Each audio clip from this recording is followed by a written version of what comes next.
तो दोस्तों आज जो रिवीजन क्लास चलने वाला है मैं आपको बताऊं, रिवीजन क्लास काफ़ी मज़ेदार चल रहा है, वो भी ट्रिक से और काफ़ी बेटर तरीक़ा से समझा करके मैं बता रहा हूं, ताकि आप लोग का जो सीटेट तैयारियां है पेपर 1 का वह काफ़ी बेटर हो जाए और आप लोग सीटेट एक बार में निकालें। और मेरे यहाँ मेरे से जो भी जुड़ रहे हैं उन सभी को विश्वास है कि भाई यहाँ पढ़ने से मेरा जो स्तर है वो काफ़ी ऊपर की ओर भागा है, और जो लोग नए हैं उनका भी भागेगा। तो आप लोग विश्वास रखें। आज जो पेपर मैं कराने वाला हूँ वह 5 जनवरी 2022 का पेपर है, जो ऑनलाइन एग्ज़ाम हुआ था उसका मैं ईवीएस लेकर के आया हूँ। तो शुरू करते हैं आज का ईवीएस का क्लास मज़ेदार तरीक़ा से, और थोड़ा सा स्पीड रहेगा क्लास, कम समय में कराने का कोशिश करूँगा। तरुण भारत संघ एक संस्था है जो जल के संरक्षण के लिए कार्य करती है। इस संस्था के प्रधान निम्नलिखित में से एक है, सही विकल्प को चुनिए। तरुण भारत का प्रधान अगर कभी भी पूछेगा तो राजेंद्र सिंह, जिन्होंने किया, यहाँ पे काफ़ी लोगों का उत्तर सही जा रहा था, यहाँ पे आ रहा है राजेंद्र सिंह आपका सही जा रहा है। ठीक है भैया, आपका अगला प्रश्न आपकी स्क्रीन पर है कि भूमिगत जल के स्तर की क्षीणता माने कमी होना, मुख्य कारण क्या है। दोस्तों भूमिगत जल धीरे धीरे क्षीण हो रही है, उसका मुख्य कारण है दोस्तों वर्षा का कम होना, वृक्षों का आवरण कम होना, ये भी सही है। सिंचाई हेतु ट्यूबवेल और हैंडपंप का उपयोग करना, ये जो ट्यूबवेल है ना वो सबसे घटिया है दोस्तों, है ना। बोरिंग करना, ट्यूबवेल का जो होता है वो 500 फीट हिला देता है तो अगल बगल का चापाकल सूख जाता है।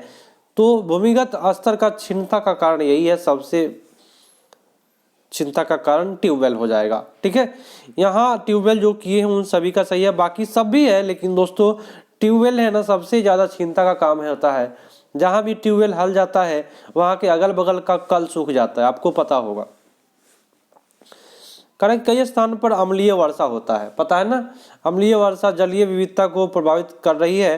तो अम्ल वर्षा निम्नलिखित में प्रमुख रसायन का नाम बताएं। दोस्तों मैं आपको एक चीज़ बताऊंगा, मजा आ जाएगा। ये जो पर्यावरण का सेशन जो 5 जनवरी का पूछा है ना, ये सेशन आपका साइंस का क्वेश्चन डाल दिया है, साइंस का क्वेश्चन डाला है, वो भी केमिस्ट्री का कुछ डाला है, कुछ बायो का क्वेश्चन डाला है। ठीक है, तो भाई अच्छे से करना है, डरना नहीं है। तो कभी भी कहें अम्ल वर्षा तो मैं आपको सूत्र बताता हूँ, NO2 होता है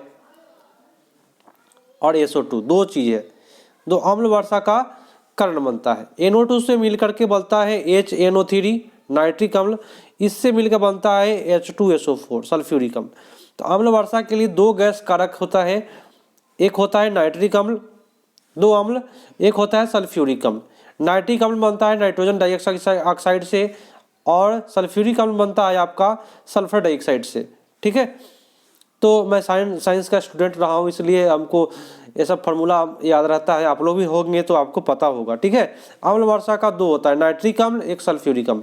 नाइट्रिक अम्ल का सूत्र कहीं दे दे तो लिख लीजिएगा HNO3, सल्फ्यूरिक अम्ल का सूत्र दे तो H2SO4, याद रखिएगा।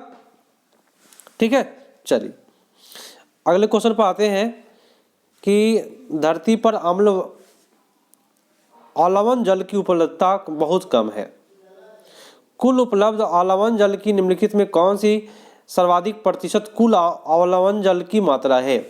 देखिए, अम्लवन जल जिसमें नमक नहीं हो वह आपके धरती पर ग्लेशियर है।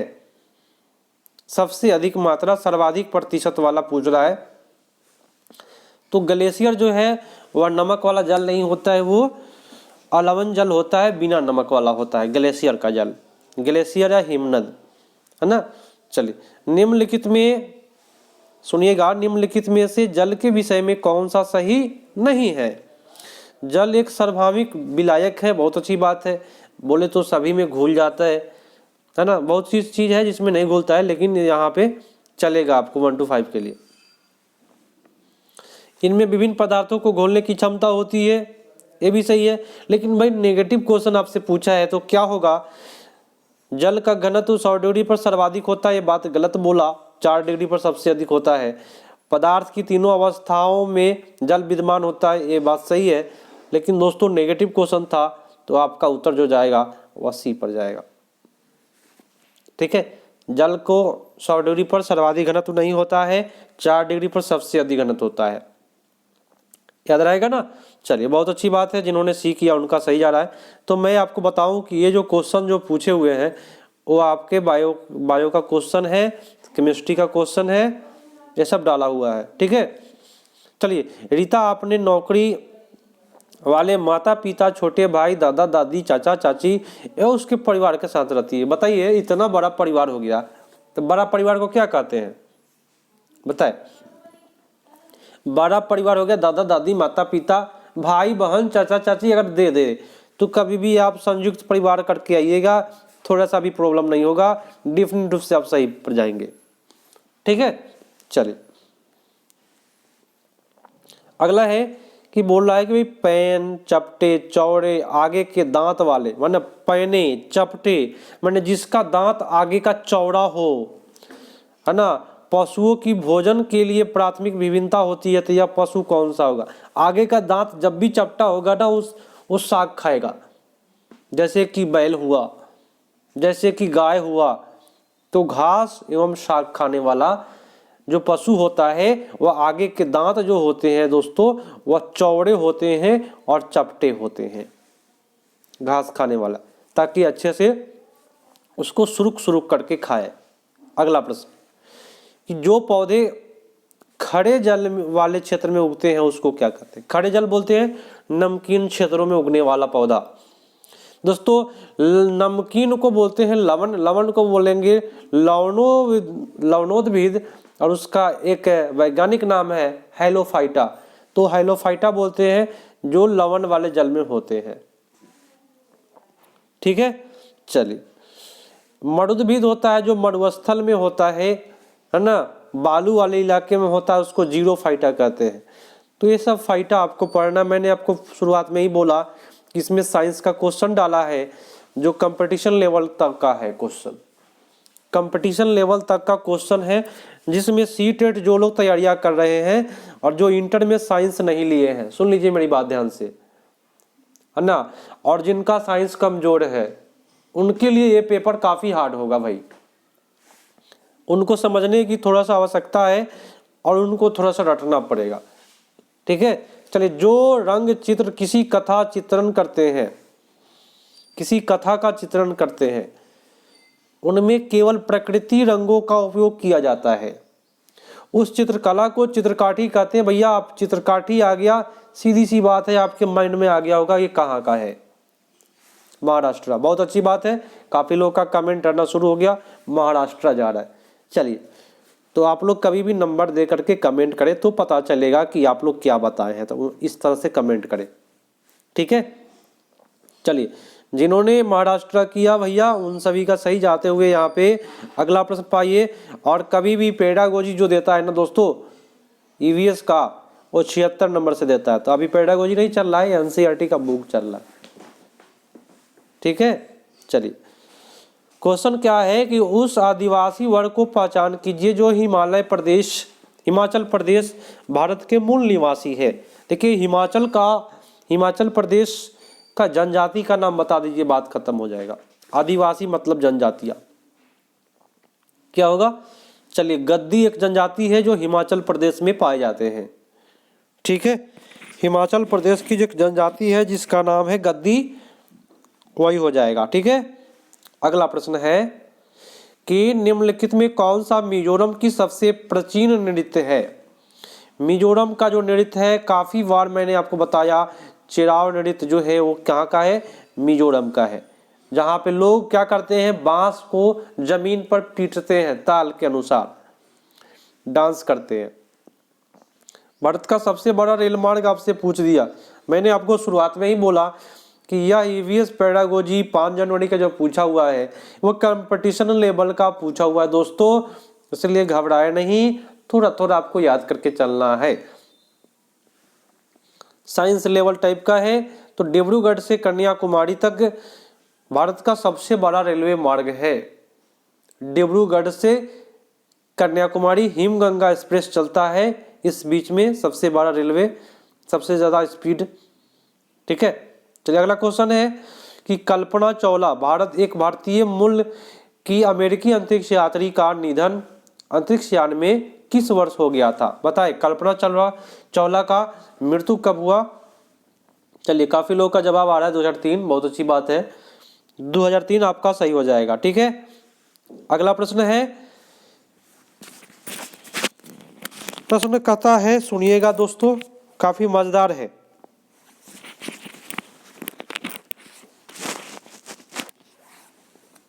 क्वेश्चन है कि पक्षी विभिन्न प्रकार के घोंसले बनाते हैं, अच्छी बात है, तथा घोंसले बनाने के लिए विभिन्न स्थानों का चुनाव करते हैं। निम्नलिखित में कौन से पक्षी तनों में अपना घोंसला बनाता है? तन्ना, पेड़ के तन्ना में कठफोड़वा नाम है उसका, हम लोग जो गांव देहात में उसको कहते हैं कठफोड़वा, और कठफोड़वा का नाम बता दीजिए, आपका सही हो जाएगा। तो उसका नाम है बसंत गौरी। एक और नाम है बारबेट। अब ये सर हमको याद करने का कुछ ट्रिक बताइए। तो मान लीजिए पेड़ का ये तन्ना है, यहाँ पे कठफोड़वा बार बार चोंच मार करके अपना, तो बार से बन गया क्या? बारबेट, और बारबेट से बसंत गौरी। ठीक है, तो बसंत गौरी जो है, कठफोड़वा जो है, वो पेड़ के तन्नों में घोंसला बनाता है। अगला है कि वैश्विक महामारी के समय डॉक्टर ने विटामिन सी के भरपूर भोजन ग्रहण करने की मात्रा को बढ़ाने के लिए कहा। देखिए, विटामिन सी जो होता है वह रोग प्रतिरोधक क्षमता को बढ़ाता है दोस्तों। तो वैश्विक महामारी में विटामिन सी का भरपूर मात्रा लेने के लिए कहा। तो बताएं कौन सा उत्तर इसमें सही जाएगा? बायो का क्वेश्चन आया कि यह संक्रमण के विरुद्ध लड़ने का ताकत प्रदान करता है, रोग प्रतिरोधक क्षमता बढ़ाता है। ठीक है, चलिए, अब आया आपका पेडागोजी। अब मैं जैसे करूंगा वैसे आप लोग पेडागोजी कीजिएगा, मजा आ जाएगा। मेरे यहाँ ऑल पेडागोजी, सभी पेडागोजी का मैं ऑपरेशन कर दिया हूं। रिवीजन चल रही है दोस्तों, जो लोग रिवीजन कर लेंगे मजेदार तरीका से, मजा आ जाएगा। चलिए, क्वेश्चन कहता है, सुनिएगा, कि जो भोजन हम खाते हैं उस शरीर के अंदर क्या होता है? कक्षा 5 के विद्यार्थियों पर चर्चा करने के लिए शिक्षक ने कहा, इसका उद्देश्य क्या है? तो जो भोजन हम खाते हैं उस शरीर के अंदर क्या होता है दोस्तों, ये बताना है, इस पर चर्चा चल रही है। ठीक है, तो पाचन प्रक्रिया प्रत्यय में विषय विद्यार्थियों को कल्पना शक्ति का विकास करना।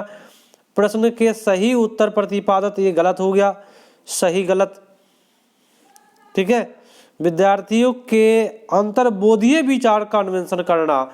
बच्चा से हम पूछे क्या कि शरीर के अंदर क्या होता है, तो विद्यार्थी अंतर्बोधीय विचार बने, अपने अंदर के विचार को टीचर जो है वो खोजना चाहती है, अन्वेषण करवा रही है, ताकि बच्चा क्या बोलेगा, अंदर के विचार को अन्वेषण करना चाहती है। बहुत अच्छी बात है, सी इज द राइट आंसर। अगला प्रश्न है कि कक्षा 4 के अध्यापक आयन एक संग्रहालय की यात्रा का योजना करते हैं। इस क्षेत्र भ्रमण में कौन सा प्रक्रियात्मक कौशल को प्रोत्साहित किया जाएगा? मान लीजिए आप एक टीचर है, बच्चों को संग्रहालय ले गए, तो आप क्या करना चाहते हैं?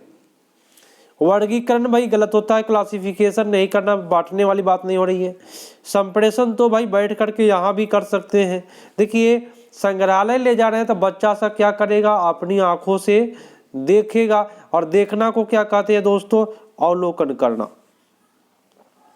तो अवलोकन एवं मॉडल का निर्माण करना, सबसे बेटर आपका उत्तर सी पड़ जाएगा। बहुत अच्छी बात है जिन लोगों ने सी किया। अगला प्रश्न है कि जल में वस्तुओं की घुलनशीलता का अवलोकन करने के एक क्रियाकलाप ईवीएस की अध्यापिका मीरा अपने छात्रों से चीनी, नमक, नींबू रस, हल्दी, आटा आदि लेने के लिए कहती है। क्या क्या देख लिया आप लोग, घोलने के लिए अवलोकन करवाना है, ये सब लेकर आने के लिए कहती है। तो ये जो हो रहा है दोस्तों, क्वेश्चन नंबर 1 कूट है। तो पहले कूट देख ले कि कितने जवाब देना है आप सभी को। ठीक है, चलिए, तो कह रहा है कि छात्रों को ये सब चीज लेकर आने के लिए सर्वोत्तम कारण क्या है, सबसे बेटर कारण क्या है? तो प्राइमरी स्कूल में यहाँ पे देखिए लिखा हुआ है प्राइमरी स्कूल में कोई प्रयोगशाला अथवा सामान उपलब्ध नहीं होता है, ये बात सही है। नींबू चीनी ये सब प्राइमरी स्कूल में नहीं मिलेगा, जिसके वजह से लाने के लिए कहती है, अच्छी बात है। छात्रों के लिए सीखने की प्रक्रिया में परिवार को शामिल करना आवश्यकता है, यहाँ इतना भी आवश्यकता नहीं है परिवार को शामिल करना। छात्रों को सम्मिलित करना जिससे कि उसके ज्ञान का निर्माण आसानी से, ये भी आपका आसानी से गया काम से, छात्रों के स्थानीय ज्ञान को स्कूल के ज्ञान से जोड़ सकना या संबंधित हो सके, ये जरूरी है, काफ़ी बेटर है। बच्चों के स्थानीय ज्ञान को छात्र के स्कूल के ज्ञान से संबंधित करना है और ये सबसे बेटर माना जाएगा दोस्तों, मजेदार है। ए और डी आपका सबसे बेटर है, लेकिन ए और डी यहाँ उत्तर नहीं दिया हुआ है, सी और डी दिया हुआ है। सी और डी दिया हुआ है 78 का उत्तर, ए और डी तो है नहीं, दो ही ऑप्शन इसमें है। चलिए यहाँ पे लिख दिया है कि सामान कोई उपलब्ध नहीं है, कुछ ना कुछ सामान होता है, इसको हटाइए। कूट के अनुसार जवाब देना पड़ता है दोस्तों।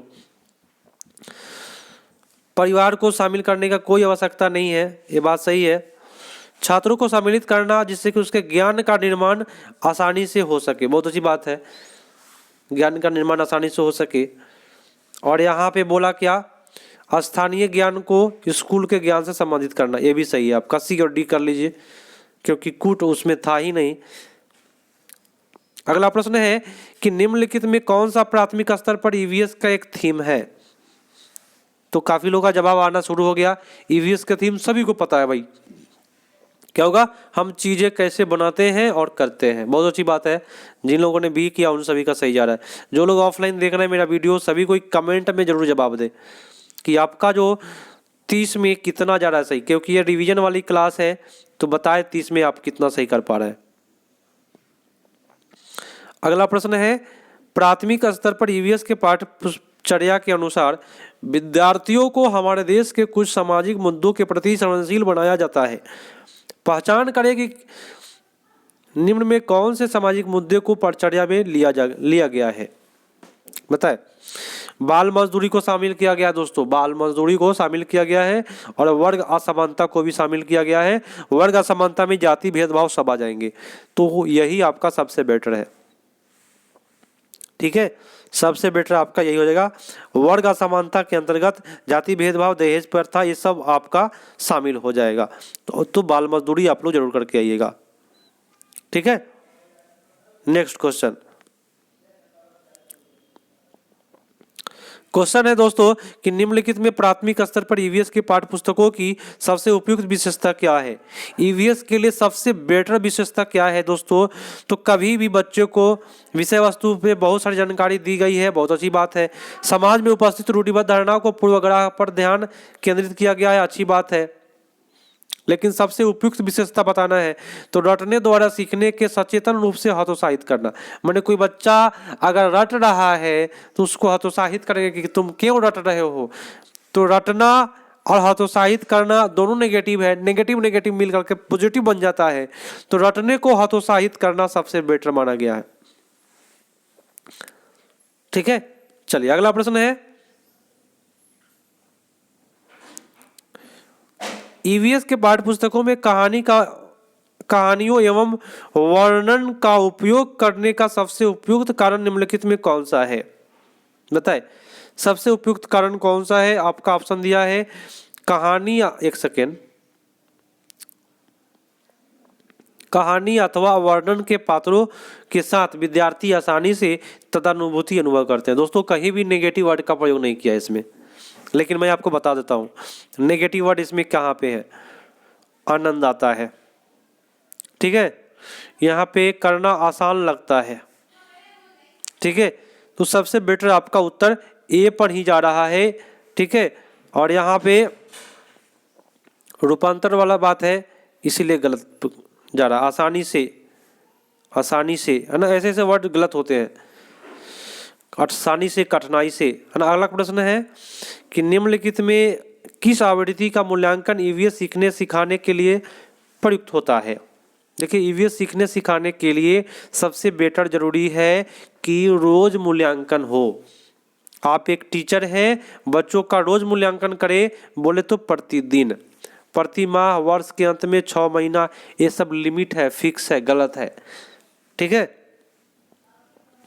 अगला है कि एक ईवीएस की अध्यापिका मीरा को शांत कक्षा पसंद है, अच्छी बात है, तथा वह अपने विद्यार्थियों से कहती है कि वे बैठकर अपने आप अपना कार्य करें।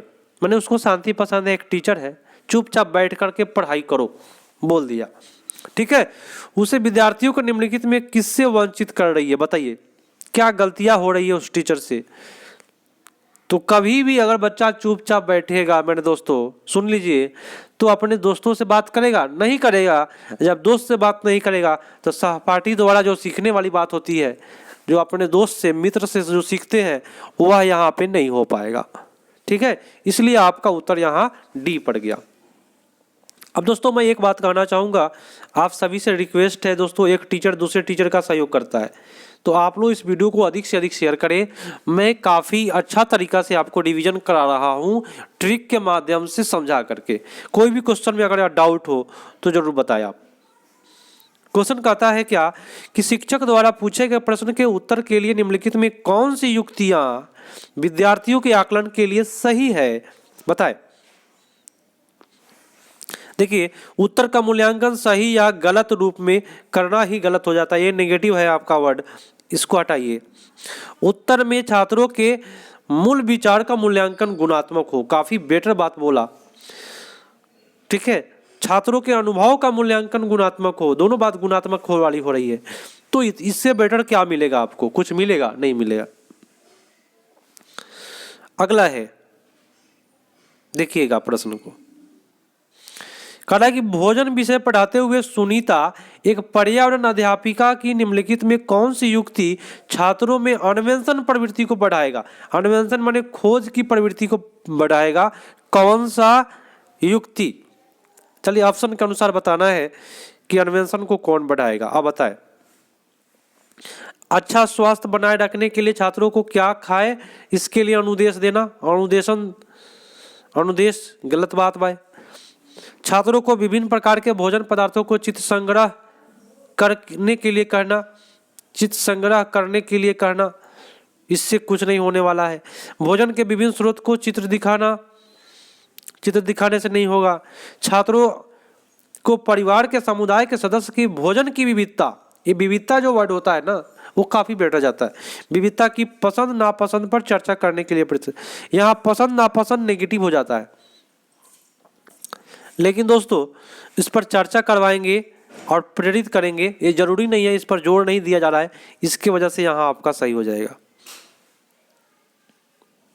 ठीक है, चलिए। रोनाल्ड रस की कहानी को पर्यावरण अध्ययन की पाठ्यपुस्तकों में स्थान दिया गया है। स्थान देने का क्या उद्देश्य है, तो विद्यार्थियों को खोज के लिए प्रेरित करना, क्योंकि रोनाल्ड रस ने मच्छर के पेट में झांक करके खोज किया। विद्यार्थियों को मलेरिया मच्छर से संबंधित जोड़ने की सहायता करना। वैज्ञानिक कार्य कैसे करते हैं इसको दृष्टिगत करना, ये भी सही है। तो भाई बता दीजिए आप लोग कौन कौन से सही गए, इसमें तीनों सही चले गए, तो ए बी और सी, बहुत अच्छी बात है।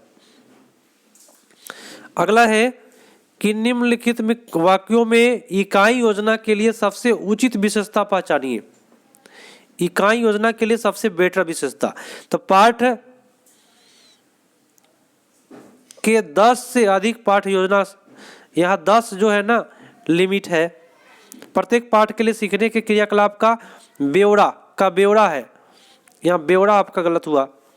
विषय वस्तु के बड़े भाग की गहन योजना, और भी बड़े भाग की, छोटे भाग की गलत हो जाएगा। तो आदर्श रूप में यह 10 से अधिक पाठ योजना का संकलन है। इकाई योजना क्या कहलाता है, तो 10 से अधिक बोला, यहाँ 10 से अधिक पाठ योजना का संकलन है, यहाँ भी दिया हुआ था, लेकिन दोस्तों यहाँ आदर्श रूप में सबसे बेटर जाएगा यहाँ पे, कुछ वर्ड पर ध्यान देना पड़ेगा आप सभी को। यहाँ उत्तर आपका डी पड़ गया।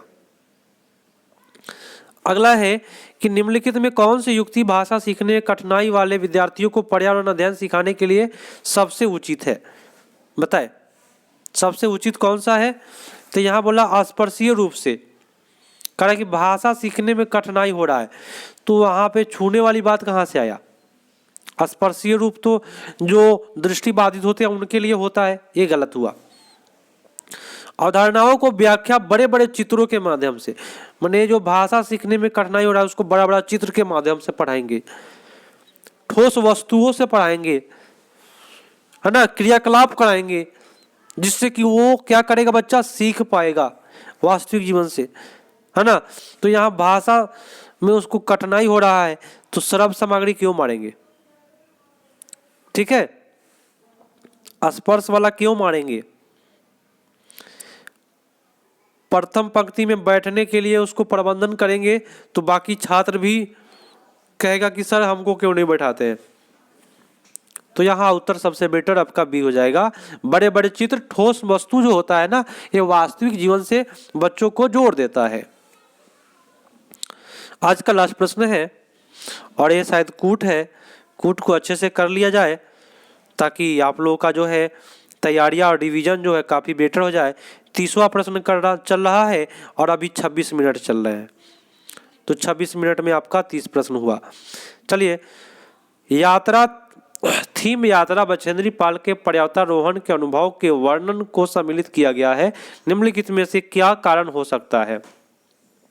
सबसे पहली बात जानिए, बछेंद्री पाल क्या है? महिला है। तो महिला है तो यह अध्याय लिंग रूढ़िवादिता के प्रति चुनौती देता है, अच्छी बात है। यह अध्याय पर्वतों के ऊंची चोटी को मापने और पहुंचने में आई चुनौती का वर्णन करता है। यह अध्याय सामूहिक टीम कार्य के महत्व की व्याख्या करता है। यह अध्याय अनुकरणीय आदर्श, बोले तो जिस प्रकार से बछेंद्री पाल ने पर्वतारोहण किया उसका अनुकरण करके आगे के लोग भी उस प्रकार से चढ़ेंगे, तो इसमें आपका सभी सही जा रहे हैं आपका। ठीक है, तो आप उत्तर इसमें सभी कर लीजिए, आपका सही हो जाएगा दोस्तों। तो दोस्तों आज के लिए इतना ही। आप लोग वीडियो को अधिक से अधिक शेयर करें। जो लोग ऑफलाइन देखे हैं कमेंट करके बताएं कि 30 में आपका कितना सही गया, और जो ऑनलाइन किए हैं वो भी बताएं कि कितना 30 में सही जा रहा है आपका। और लाइक करके जरूर जाइएगा और कमेंट करके बताइएगा कि आपको सेशन मेरा कैसा लगता है। जरूर कमेंट करें आप लोग, और लाइक करने में कभी कमी ना करें, दोस्तों के पास शेयर करें। और कितने लोग हैं ना बिना सब्सक्राइब किए वीडियो देखते हैं, वो लोग सब्सक्राइब कर लीजिए ताकि मैं जब भी वीडियो डालूंगा आपको नोटिफिकेशन मिलेगा और आप लोग मेरे वीडियो में शामिल हो पाएंगे। तो आज के लिए इतना ही, तब तक के लिए धन्यवाद, जय हिंद।